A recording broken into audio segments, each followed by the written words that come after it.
The following content is provided under a Creative Commons license. Your support will help MIT OpenCourseware continue to offer high-quality educational resources for free. To make a donation or view additional materials from hundreds of MIT courses, visit MIT OpenCourseware at ocw.mit.edu.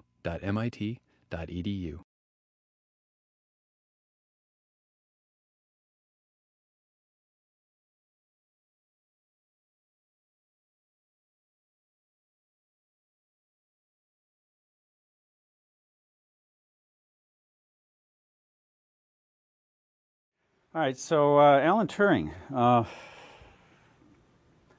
Thinking machines is just part of the romance of science fiction. I mean, science fiction has always been fascinated with the idea that you could build an amazing computer that could somehow think and maybe outthink us. And so this has been a fascination of science fiction writers and writers in general.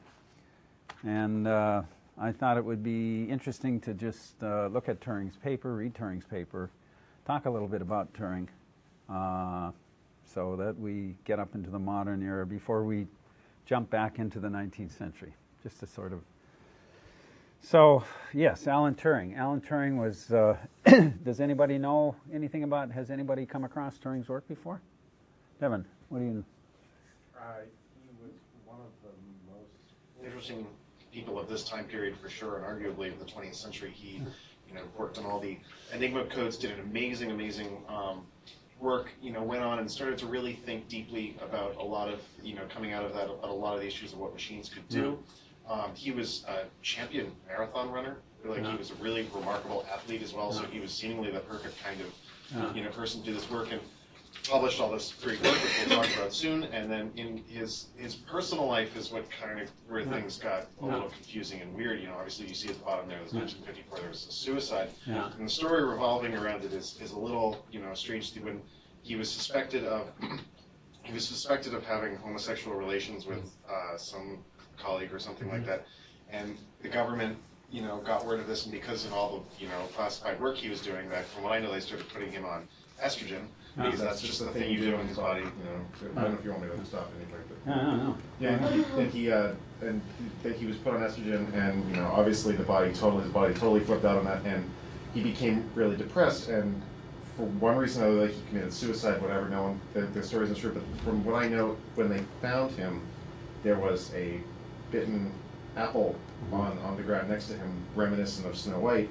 And there's some controversy. Did he poison himself as a metaphor, or was the cyanide found in the apple just from the normal cyanide that are in apples? And so it's all kind of a hoo-ha, very fantastic story. Okay. Brilliant ending. So Great. Well, that's that's a good intro. So Alan Turing was a very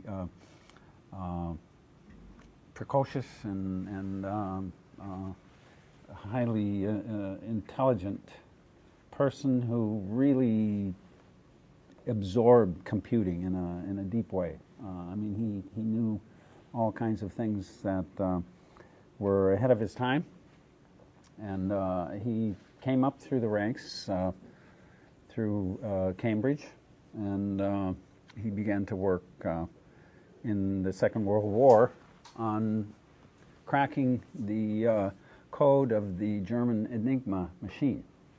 And so this was one of his first great projects. And in order to study the Enigma Machine, one of which had been actually secured, they created another machine, and the Polish Bomba, it was called. And the idea was to use a machine to try to emulate another machine in order to crack the codes.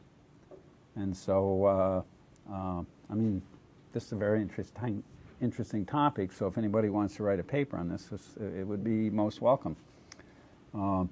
But the short of the story was they were trying to crack the code using another machine of even greater complexity that could theoretically outperform the target machine. And so this became one of the key strategies. And it also led to the development and the conceptualization of digital computers as universal machines. The idea of one that a machine could be developed that could emulate other kinds of machines, and that eventually, if you begin to advance in this field and develop more and more complex machines, you could continually get higher and higher performance out of these machines. So the notion of the universal machine. So, as he said in a 1947 paper, we are trying to build a machine to do different things simply by programming rather than by the addition of extra apparatus. So the concept that, you know, the key to the complexity of the machine was in the programming itself. That programs could be made that could do all kinds of things. Okay, so I thought it would be interesting to read this paper, because it is, let me just say a few other things. Some of you probably know a lot of this stuff. You may not. There was the whole development of the modern architecture of computing. And a lot of this was referred to as von Neumann architecture, which was worked out in this kind of a basic logical arrangement. And this is a standard, it certainly was the core of the early computing machine. The early digital computers were organized in this way. And a lot of this came out, was developed in the 30s and 40s. So it's a fairly extensive. Turing himself starts his paper with, I propose to consider the question, can machines think? And of course, he was basing his interests in the fact that large computing structures had been developed, big computers had been put together, designed and built. And some of these, there are a whole variety of these. I mean, there are whole histories of computing, so I don't intend to go into that here. But one of the famous ones was ENIAC, which was built in was operational in 1945, and it was huge. That's what computer like this can be pretty much put into a little tiny device now, as everybody knows. Okay, so he begins his paper with the notion of the imitation game. So what is the imitation game, and why is it important? Or is it important? David? It's a game where there's three people, one person's asking the questions and trying to guess who is male and female, and there's sort of like a barrier between the three people, and it's only based on the language that the questioner can decide whether one person is a male or female, and then Turing brings in the notion, like, why don't we substitute one of the people answering with a machine, and whether that machine can correctly, like, imitate that person in a way that, and if that machine can do it, then it can think. Like, it sort of changes the question, can machines think, to can a machine, like, in a good way, like, play the imitation game well. So yeah, I think that's about it. Okay. Any further? Claire? No. Oh, okay. Why is this? Yes, Chris. Oh, it's just that the responses of the machine had to be given in text form in order to test the machine's thinking, instead of just the way it renders thinking to audio. Okay. So why is he doing that? Why is he? What's the reason for that? In order to put it at it's at an even footing with the human in terms of thinking. Okay, so he's trying to reduce, even by even footing, reduce bias or eliminate sort of preconceptions, if possible. Why is this an important question? Who cares? Why does Turing seem to care? Jake? I mean, to see if robots can think on a basic level, but to see if they can not only just think, but think well enough to convince someone that they're a person, not just a robot, basically. So is he, I mean, is this try to get equal treatment for robots? Why would anybody care about something like this? Devin? Well, one thing I was going to bring up with this is that I think he understands perfectly well that if you ask can machines think, you're just going to get people bantering back and forth until the cows come home, and you're not going to get anywhere.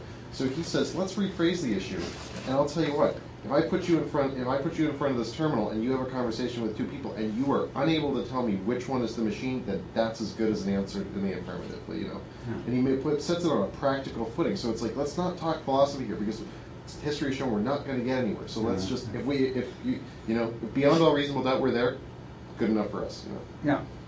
Yeah, absolutely, and also setting up a situation that someone can design toward.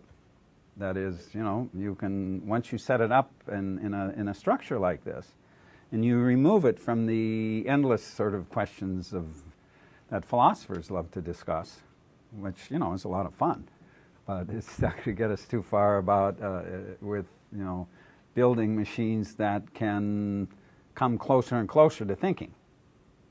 So by framing it in this way, he's setting up a kind of open situation that a person could try to design toward better and better programs.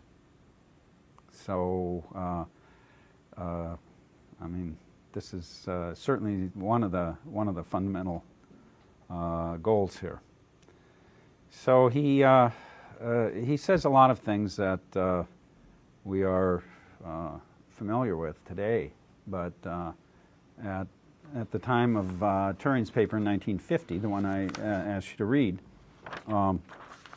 this was, you know, very fresh, very new. And the way he set this up is came to be known as the Turing test. Anybody here ever been involved in a Turing test? Or okay, there are Turing test competitions every year for building better and better programs that can actually get closer and closer to imitating a human being. All right, he discusses some of the differences between machines and computing machines and organic entities. Can we call them organic machines? I mean, at least at some level. And that is, he's very interested in sort of comparing these two types of entities because he feels that by doing that, we get a better understanding of what we're considering. And so, which is, you know, how can we build higher and higher performing machines that will come closer and closer to being able to process information in ways that we would associate with thinking. He comes up with a number of objections, including objections to machine thinking, including the theological, Gödel's theorem, and the mathematical objection, argument from consciousness. These are some of the ways in which people bring up objections to machines being able to think. The theological objection. So, what are some of the ones? What are some of the things that he brings up? I mean, for example, the theological objection. This is simply that you know, humans have spiritual Humans are spiritual entities and so forth, and machines cannot be made that. And thinking is part of that spiritual process, and machines cannot be made that can think and process thought, partly because they're just machines. And so they don't have this special spirit. And he goes through each one of these and more or less gives his point of view, which is, it depends on what your definitions are. I mean, part of the paper is really dealing with definitions, is it not? I mean, what do we mean by thinking? I mean, we think we know what we mean when we say thinking, but when you get down to trying to define it technically, you come in, you run into problems. So he's trying to get at how can you structure a set of questions that would enable us to think about thinking. And as in many cases, engineering tends to be has a tremendous platform in which to investigate from engineering problems, deep problems that are connected to what we associate with the humanistic tradition.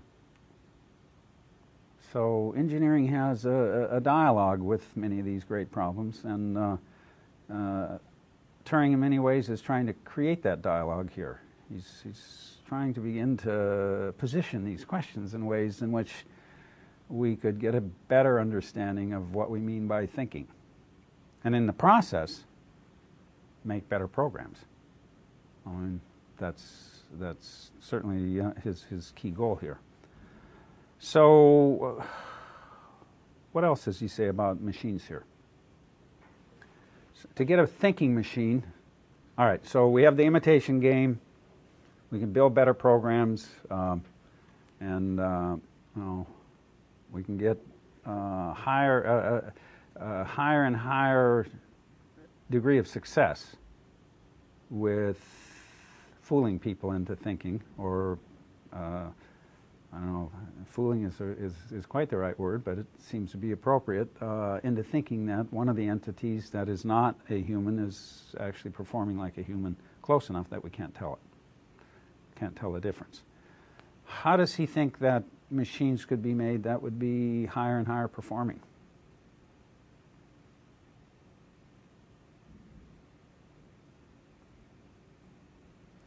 Again, it goes back to programs. The notion he comes up with of the child machine. What does he mean by the child machine?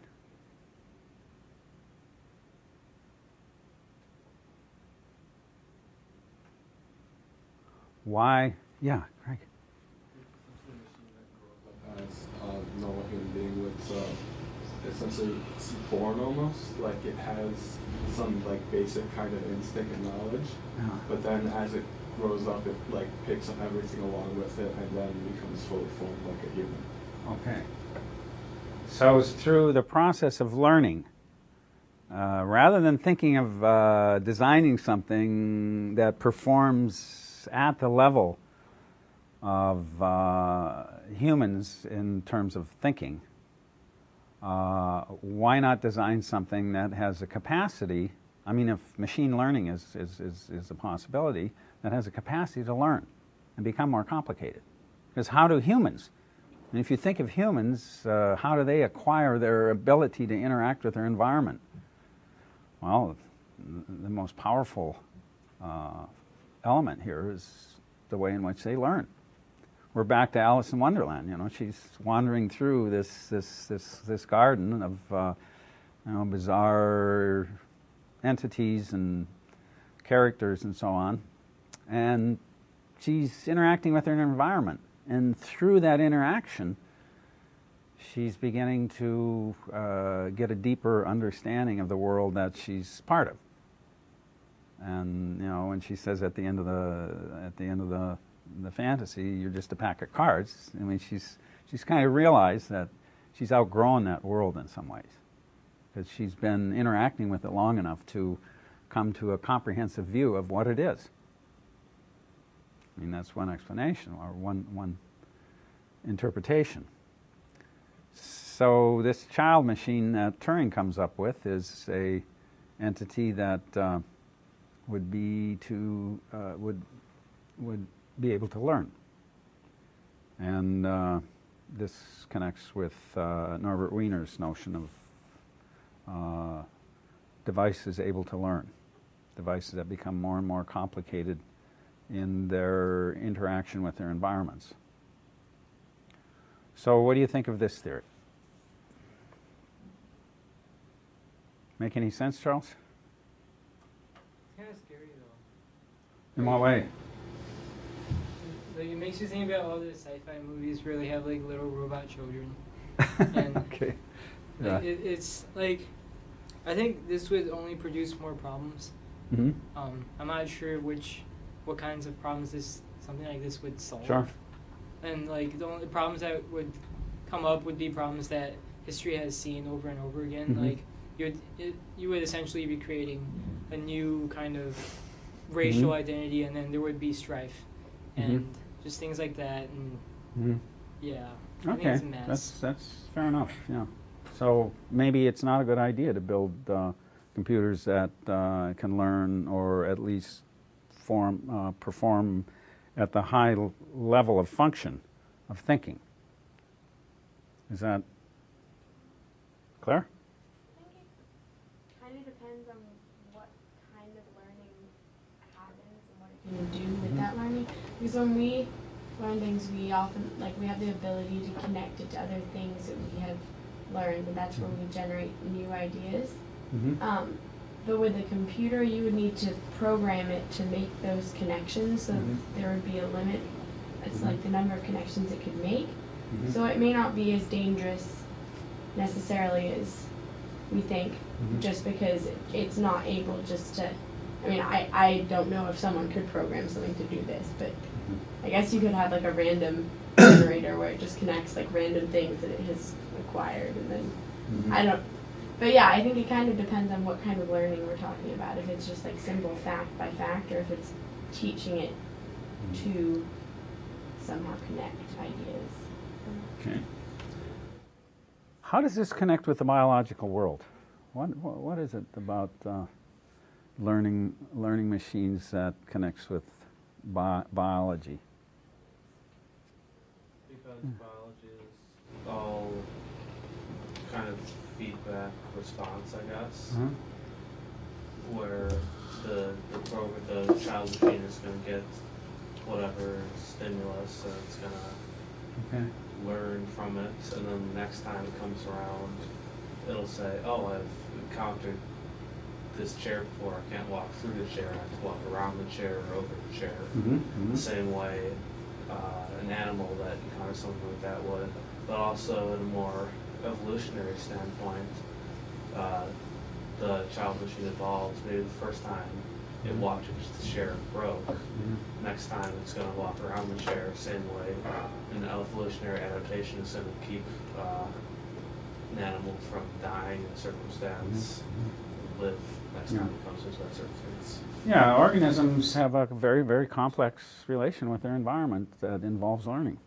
Learning is one of the key ways in which even very, very simple organisms can actually, through a series of trial and error processes, build a certain kind of basis for more effective interaction with their environments.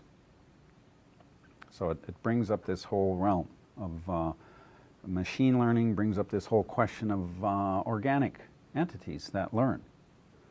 So if only for that, just understanding a little bit more about machine learning can tell us something about life forms and the way in which they learn and interact with their environments, and perhaps vice versa.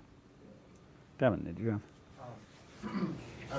Quite a number of people have argued too that this kind of technological adaptation is very much a part of our own biological, especially cultural evolution, and that as we move forward, it's only natural that, you know, you have the Industrial Revolution, and then you start to build computers, and the next step will be these machines that are very much like us, and that instead of looking at it from the perspective of that these you know, overlords are going to kill us all, that this is slowly what we are becoming. There's this kind of cybernetic human-machine symbiosis, and that, assuming we don't kill ourselves off with the atmosphere and whatever beforehand, we'll have reached this kind of hybrid where it won't make a difference what one or the other is anymore. Yeah, it's absolutely true that humans are becoming more and more integrated with their devices. I mean, we all spend huge amounts of time during the day interacting with various kinds of computational regimes, and you know, some people have extensions of their own functions through mechanical devices. Most people do, at least at the level of, you know, using things to get around and move, and, you know, all the practical things we do in life are machine supported. But it's also come to the point that certain people have become more closely integrated. Limbs, people have had terrible accidents, things of that sort, mechanical devices that can, quote, think or interact in a more precise way with their environments can also benefit humans who have, you know, tremendous need. So obviously that's one of the, you know, whether we should develop something that would in some way be in competition with this, that, you know, that is not what most people who work in these areas are really have in mind. I gave you a little clip here. I don't know if anybody saw Space Odyssey. If you look at this clip, this is the I gave you the clip from Hal where he's on. Terrifying clip. It was it was a film that was really ahead of its time, and wonderful, and certainly it was Kubrick had in mind Turing. I mean, some of this concept of these, you know, teaching the child machine to learn. Chris. I just wanted to say about the frontier researchers on the subject that I've spoken to some grad students studying computational biology, and they say that machine learning is like the hottest topic in the field right now, and that getting a machine to perhaps imitate the mechanisms of an organ or a small like cell is what is really attractive to them right now, and is what they're trying to do. Yeah. Well, biological engineering is now a department at MIT. I mean, there are a lot of people here who are, and you know, for good reason. They're looking for ways to create all kinds of devices that help people interact with their environments. Both people who have disabilities, but also people who have all sorts of different kinds of goals that are, you know, research oriented. Intelligent machines can be an incredible resource. You know, when you have catastrophes and things that, you know, where a mechanical device in an environment can function at more effectively than a human. So yeah, there are lots and lots of things that people are interested in developing intelligent machines for. Devin, yeah. In that clip, you'll see that Dave is slowly, you know, turning the screw in each of it, and these little, you know, these little like kind of glass chips come out, and Hal's mind slowly starts to go. And one of the things I thought of with that is, imagine, you know, should we begin to merge more with these kinds of machines, that so much of our problem now is one of ignorance and lack of perspective, and that, you know, I live so far away from the person across the globe, I have no idea what their concerns or interests are, but suddenly imagine a worldview or perspective able to be sent over a network in a second. And, you know, suddenly when you have this kind of integration between machines, so much of the limitations of our own minds and our own, our limitations of our own bodies become meaningless, you know, and I understand the issue of there could be a problem with this whole idea, but on the plus side, this kind of integration of community too, way beyond Twitter and Facebook, has the potential to be one of the only things that might actually save us in the long run. So. That's an interesting thought. Yeah, absolutely. There are ways of interacting that are constantly being improved, and there's a potential of reaching a goal where people communicate far more effectively and understand each other with much greater comprehensiveness. And so those are goals that I think everybody agrees are potentially hugely advantageous. All right, so yeah, we don't have time to, but if you haven't seen the film, it's a wonderful film because it really talks about the way in which it really shows the even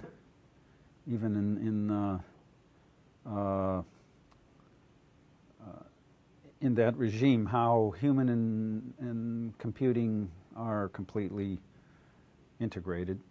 And certainly for all of the space shuttles and all of the things that we do, intelligent machines enable us to do that.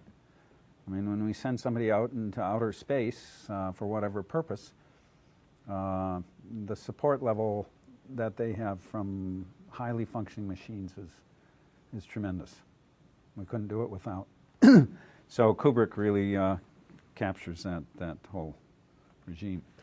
All right, so he talks about evolutionary. He kind of works out an evolutionary structure here for these machines. I'm not sure that I myself totally agree with this, but he says the structure of the child machine, the structure itself is a hereditary material. So that's and he makes the parallel of changes of the child, changes of the child machine, things that alter it, are forms of are parallel to mutation, and then natural selection is the judgment of the experimenter. So this is his kind of set of parallels for. But it is interesting that he's trying to draw this parallel between machine interaction and learning and the process of natural selection, trimming. Wiener sort of set it up that way too. He talked about the trimming process in machine learning, and he's talking about machines a little earlier, but this is the same parallel that Turing has here. He mentions Helen Keller. How's Helen Keller relevant? Anybody know the story of Helen Keller? Yeah, Charles. She was disabled. Yeah. Wait, she was the child, right? Yeah, she was like terribly disabled, and so like I guess in many ways, like how do you teach a child that's not normal, and how do you teach a child when there's like there was like a huge gap of communication? Her senses were she was blind and she was basically everything. Was deaf. Yeah. So she had no means of interacting with her environment, and so how is this parallel? What kind of parallel is Turing bringing up here? The child machine can't see the world the way we see it. Right. It can't perceive the world the way we perceive it through our senses because it doesn't have our senses. And so in a lot of ways that's like in teaching Helen Keller, you probably have to, the teacher probably had to build a way for her to perceive the world, and obviously even after her education she's going to perceive the world differently. Yeah. And that's probably the She goal. became a highly functioning person who wrote extensively, was politically very, very active, absolutely brilliant. And yet she had built up all her basic knowledge without the aid of hearing or sight. And so this is a powerful example of the potential of learning when you don't have the sensorium. And so it's a kind of parallel that he brings in simply to make people think a little more deeply about, what can you do when you don't have the total apparatus that a learning child has. And the answer is an incredible a lot. Yeah, Devin.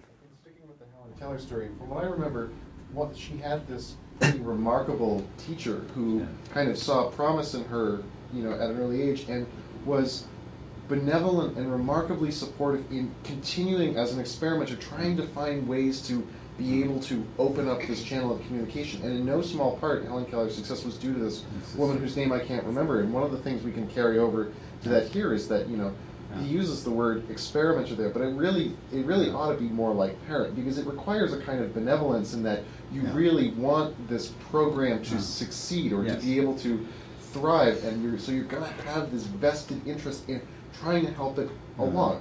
So this is definitely true. Her teacher, I don't remember the name of her teacher, but her teacher had a whole approach to teaching where she used the sense of touch to associate with certain objects, and she could communicate those through language, interacting with Keller, and she built up this whole vocabulary and understanding through this kind of very simple process of input. But as you say, the teacher was totally devoted to her and had been successful in teaching other people, other children who had lost their sight and hearing. So, but it certainly is a tremendous example of what, with very limited resources and capabilities, what complexity you can achieve.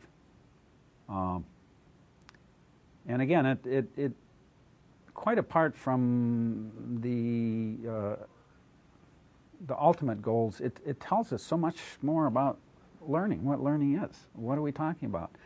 It helps us get down to our assumptions. What do we think about? And so talking about computers thinking is a great way to kind of explore what we mean by thinking. I mean, maybe by thinking, certainly Searle, who does not think the Turing test is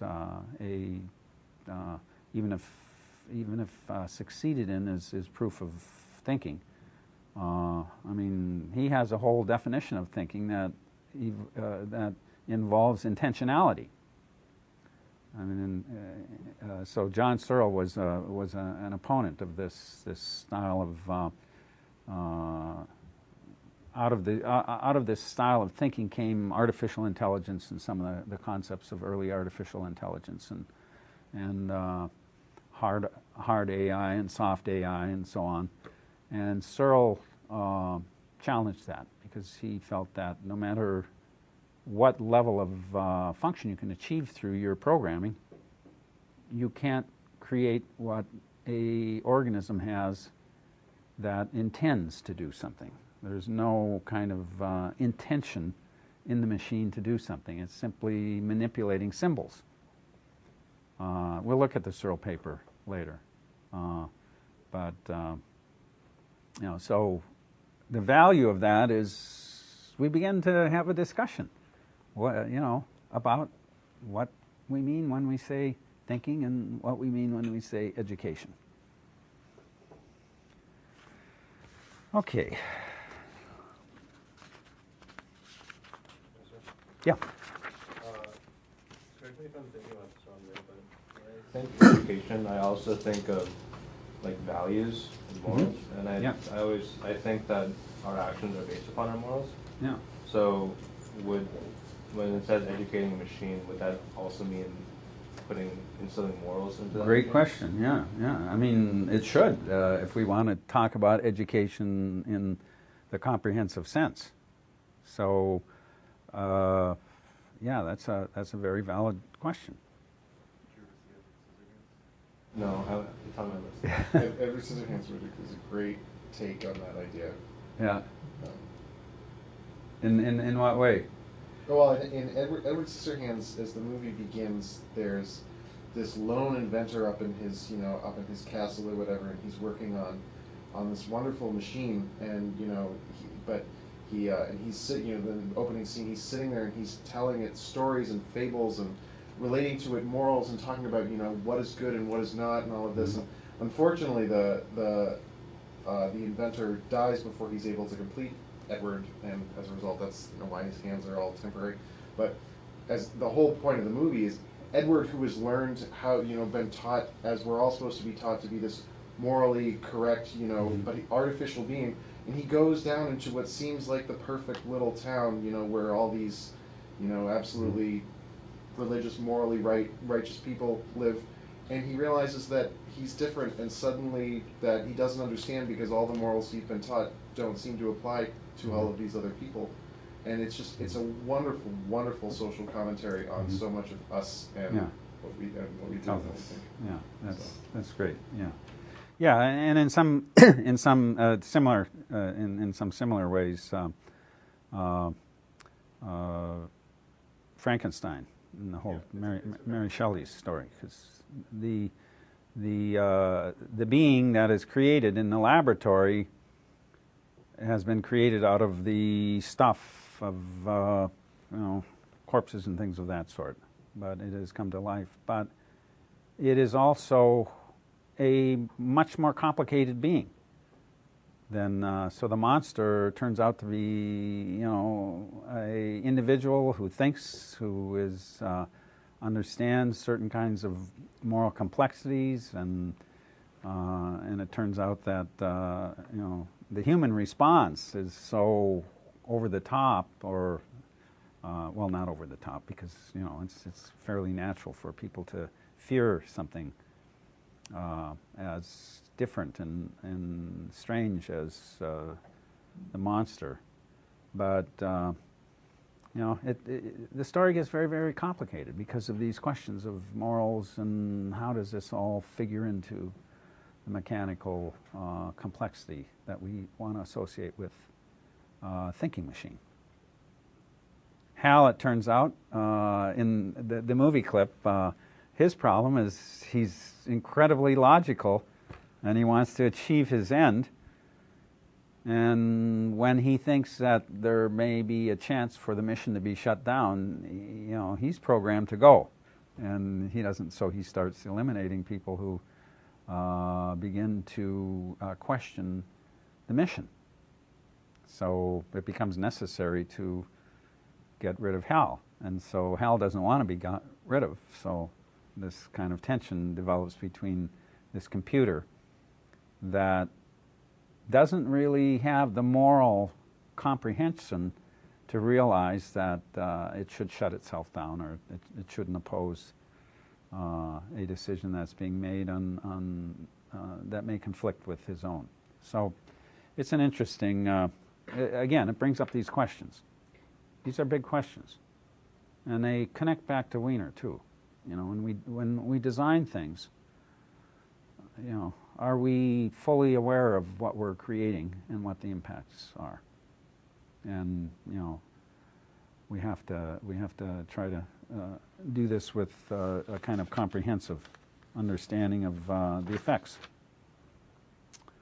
Okay, I just thought it would be interesting to mention here Joe Weizenbaum, who used to be here at MIT, and he's a very talented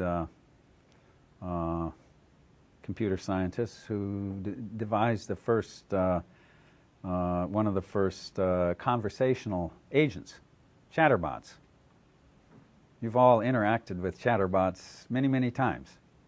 I'm sure, when you have to call a bank or you have to call someplace and you start interacting with a voice that you can tell is a fabricated voice, you're aware that you're in this world. But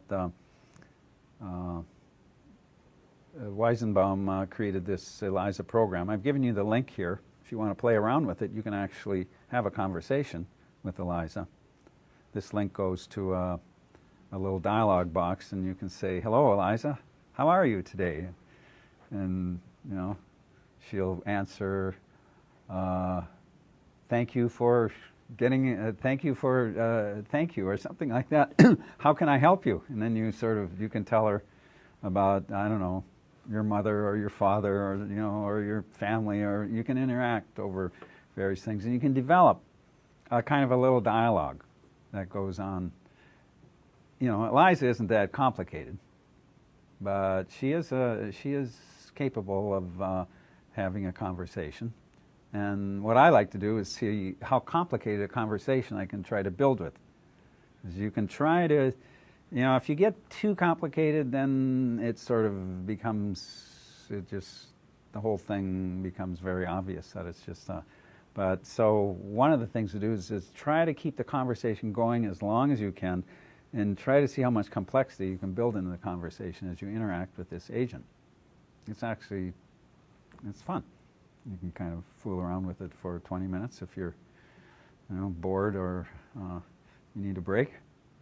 So yeah, and more complicated agents autonomous conversational agents have been developed. So you can get on your telephone and have conversations all over. I mean, the value of these is quite considerable, chatterbots, because people otherwise have to be there. So you can, instead of having somebody who's just answering the same question over and over again, you can put one of these agents in, and it eliminates the job. Not that we're trying to eliminate jobs for everybody, but there are other things that can be done by people better. And okay, so this was, I think Joe Weizenbaum passed away recently, but he was an MIT computer scientist. I remember reading a quote somewhere, and maybe you can back me up on this.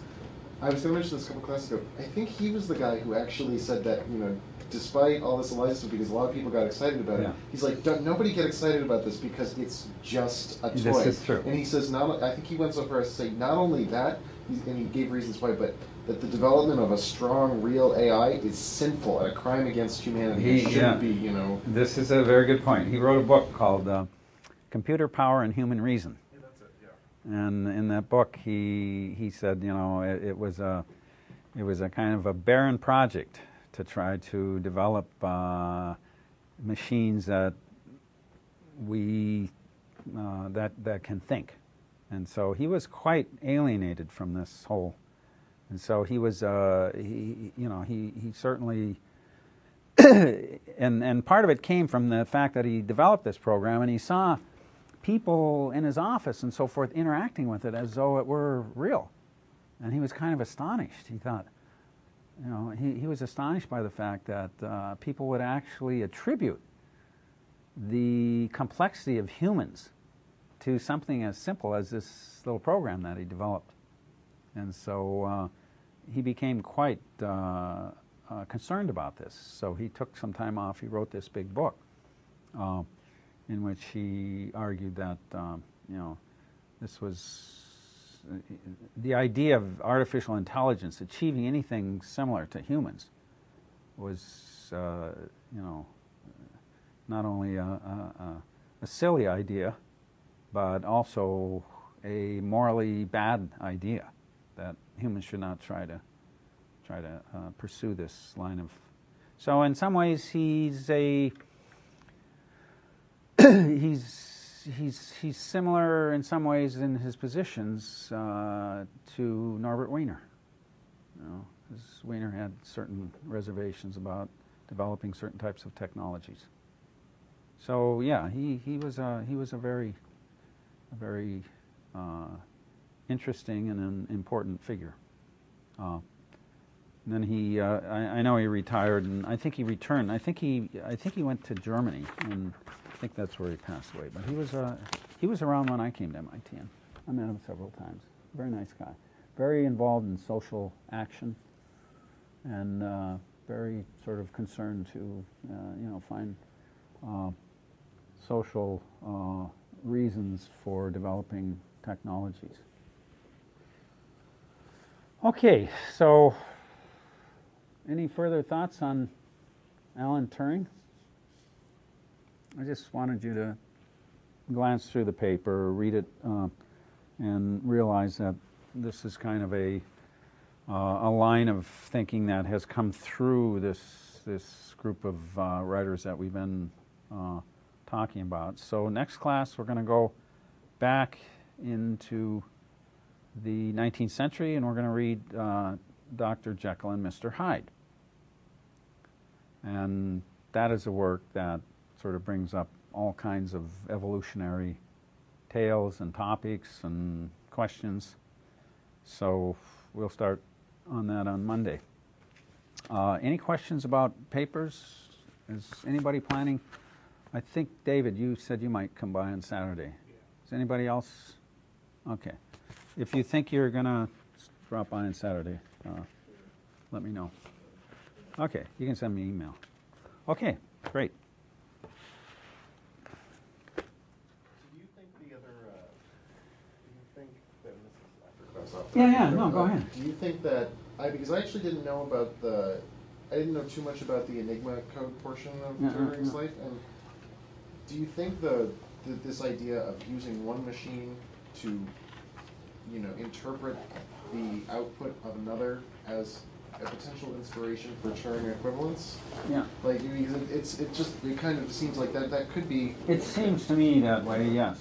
It does. He's helping guide him kind of on that idea that, oh, that's right, the interpreter for a program is just another program, and so on and so forth. Yeah, that's my take on it, is that he got interested in designing more and more powerful machines that could interact with other machines, but in some sense absorb them and comprehend them, or become more comprehensive. So this idea that you could begin to develop a progression of more and more of machines that function at higher and higher levels. So it developed. He developed this concept of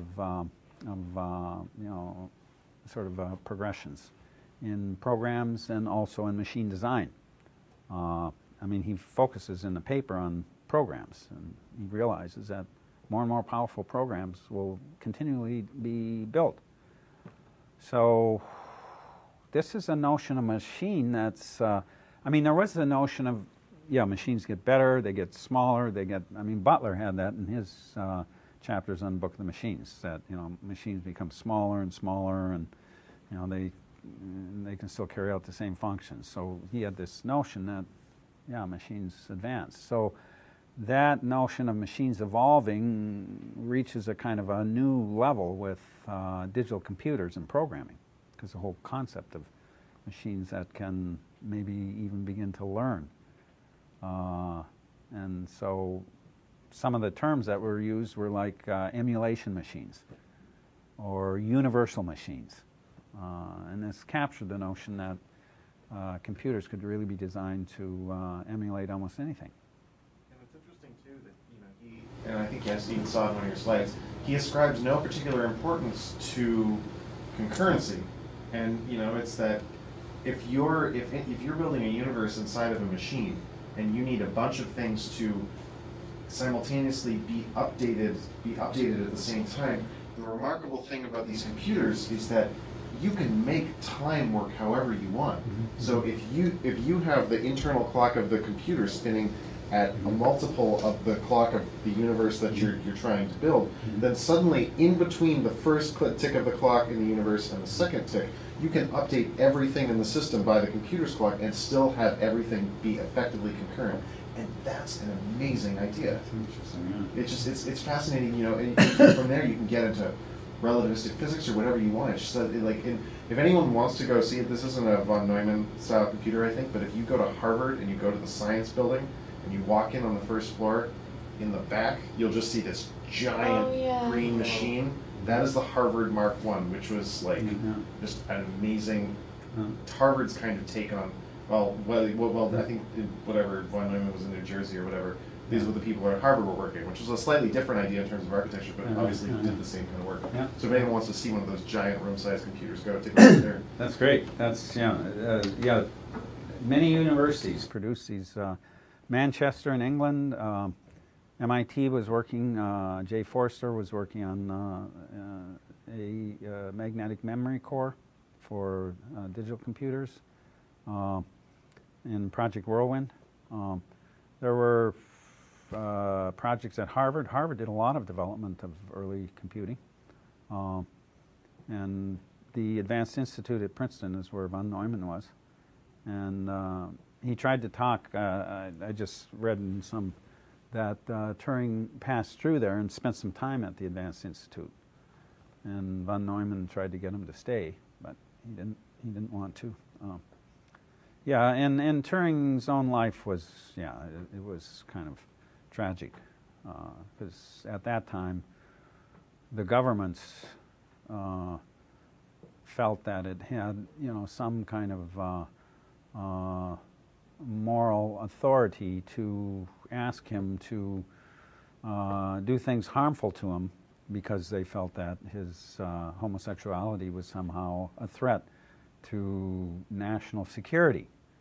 And Turing was a brilliant individual, but he couldn't stand up to that kind of sort of governmental intrusion. So it ultimately ended in his suicide.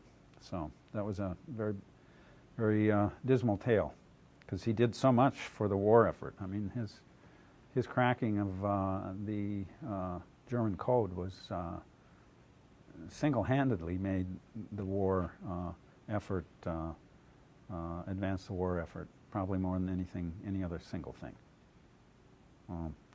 Anyway, complicated world.